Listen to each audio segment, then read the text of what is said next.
Well, I brought this for you.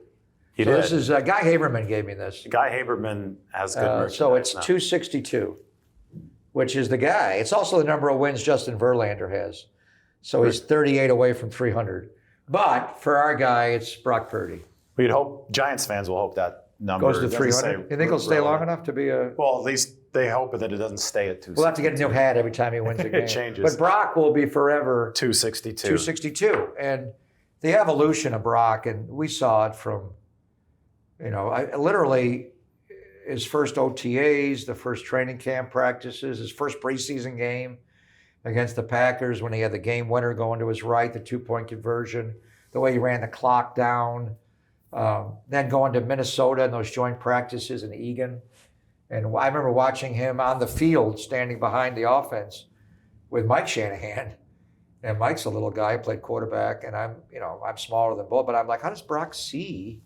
It was amazing to watch Brock just slide and the way he can angle his body. But it was the way he processed. And then to see the success he's had, and it's, you know what I thought of him right away. Kawakami got all mad at me when I said he was going to beat out Nate Sudfeld. Where's Nate now? And that was Is he a on the weird. roster now? And then Trey just struggled. It was just Trey just. He had some good moments in that preseason. Where Trey got sideways was the finger injury against the Raiders. But anyway, Brock becomes the Brock star, big brain Brock, and the year he's had. And now, the 262, and Cam Inman wrote this, but I was talking about it on the radio. So what if they gave him $262 million? So the question would be, how many years? How many years? If they could sign him in 10 years, not 26, but if you did it if you gave him 262 for 6 years, and now he's in the low 40s. I've already hit like 41.2, whatever it is. So if you give him 262 for 6, he's going to make low 40s. If he does it for 5 years, it's 52. If he does it for 4, then you're Dak, and they're not going to do that.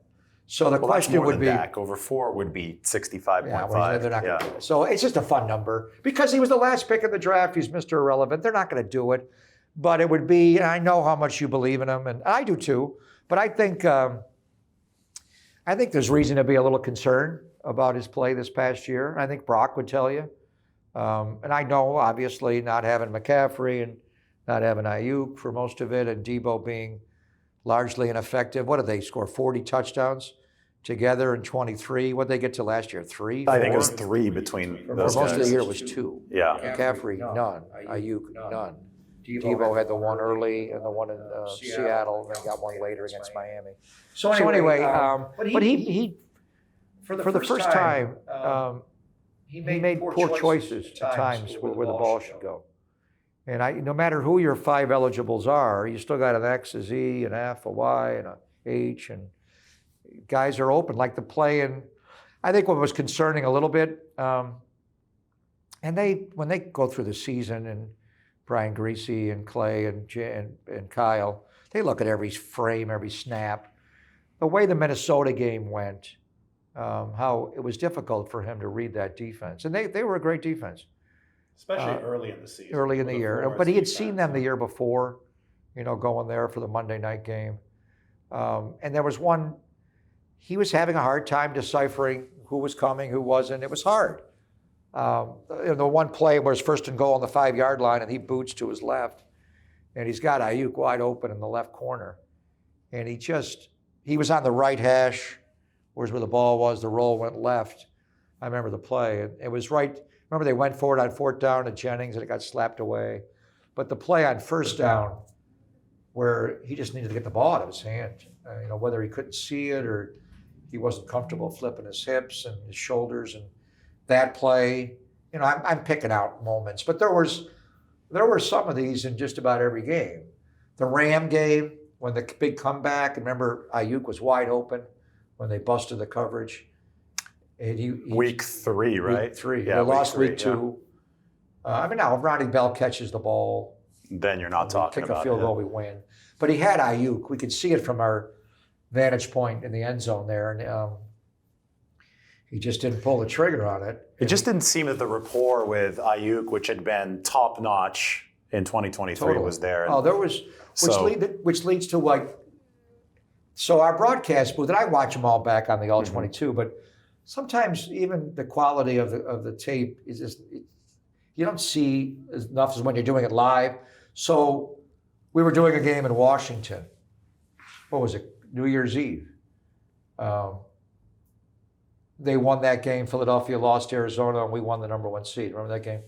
And Brock didn't have a great game. I don't think he played it really his best football after the Baltimore game on Christmas night. I thought he struggled in that game, and then it continued. But anyway, there was one out route that Ayuk ran, and our broadcast booth in Washington's in the end zone, which is sometimes hard to see. Are you there it's too? It's impossible to see. It's hard to see the other side of the field, but there's certain things you see clear. You could see the routes develop, and you see it better than watching the All 22 because it's your own eyes. Yes. And we were at a little overhang. I could just, and he would throw, and I remember interviewing him after the game because he didn't play the week against the Rams, the last game. So I sat with him, and there was one out route to Ayuk, and I remember it so well that Ayuk was just in the stem of his route, and Brock just, and he just turned and it was like, wow. It was a simple route, but the way they did it a lot. There was definitely that disconnect. But with the choices of where the ball, like the first and goal on the 5 in Minnesota and the roll, he didn't see Ayuk, and they were both Ayuk early in the year. The deep shot, and Ayuk, that has nothing to do with them not being together. They busted the coverage. Ayuk was wide open. It was going to be a bomb, touchdown. And then one in Miami, there was a little choice route. Remember the Patrick Taylor over the middle? And it almost got intercepted. It was like, but I could see, like, where are you going with the ball? I think it was Juszczyk ran a rail route, or somebody was out to the right. Didn't Taylor blame himself on that one? Yeah, though? but He said he ran the but wrong the ball, he was in and out covered, and it was lucky. Yeah, I mean, McCaffrey may have caught it, but right away I went, where are you going with the ball? It doesn't go there. So there were, again, we're nitpicking. Any quarterback, Mahomes, there's many times you watch Mahomes back. Like, why did he go there? It's hard. But that was the brilliance of Brock, was he was able to process it. I call him Big Brain Brock. He just invariably, the ball went where it should go. He didn't make mistakes. This past year, it didn't go as often to where it should have been. And then when he missed high a lot. The ball got tipped. The issue with him is the size. He's 6 feet 5/8 of an inch tall, and that's why he was picked 262 and not 62. If he was 6'3", 6'4", the issue with the gripping of the ball in weather. Even in the Bay Area in playoff games, the Green Bay game, he had a hard time controlling the ball in that divisional. Put a glove on. But believe me, I love Brock. I'm not saying he's not. But this past year, you have to be honest and say there was a stat I saw early in the year that blew me away. And it was, I think, the first 50 games, a player, maybe it was 25. And then, anyway, the Niners with Brock Purdy at quarterback were the highest scoring team in the history of pro football. More than Tom Brady. It was early this year. Higher than Tom Brady's Patriots, Patrick Mahomes' Chiefs, Dan Fouts' Chargers, Drew Brees' Saints. Any team that's ever had a quarterback play quarterback, it was almost 30 points a game. Remember, 30 for Purdy. And I was like, when I saw that, I was like, damn, say no more. I mean, I know you're so great with your graphs and numbers. And that's simple. The ultimate thing is that scoreboard. Yep. It doesn't matter if we have 50 first downs. If we have one touchdown, we lose. You got to move the scoreboard. Yep. And Brock Purdy did that. But, Jimmy's, the 2019 year, the Niners were second in the NFL in scoring. 29 points a game. 29.9, I think. Almost 30, right behind Lamar. Yeah. So, and then, but this past year, so this year, it was early in the year. When I saw that stat, it was one of Tom Brady's first games because Fox sent me the packet. I was like, and I asked Kyle about it. I'm like, that's all that, And with the Niners defense, we scored 30. When they're right, they should be giving up 14, 17, not 27. So it all snowballed, and that obviously the special teams, the defense being as poor as it was, creates pressure. It's all connected. It's all. I'm not saying he's It's an all- island. He's not a starting pitcher, but pitchers do have an offense. If they don't score for them, Puts more so pressure. it all. yeah. But the choices with the ball anyway. At one point, he was averaging 30 points a game, and now they lost a touchdown this past year. Where'd they finish at 22 a game? 22 or 23. Somewhere. I mean, so you lost 7 points. That's why you're.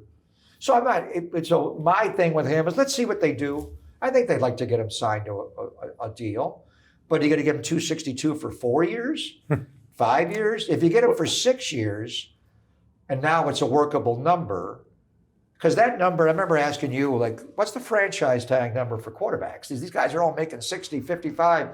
If Minnesota franchise tags Darnold, what's the number? 41. We don't know exactly yet. It's going to be based on the final salary cap, which rose. It's going to rise about 10%. It's going to be in the 40s. But the thing about the franchise tag is you don't have flexibility to maneuver the cap hit.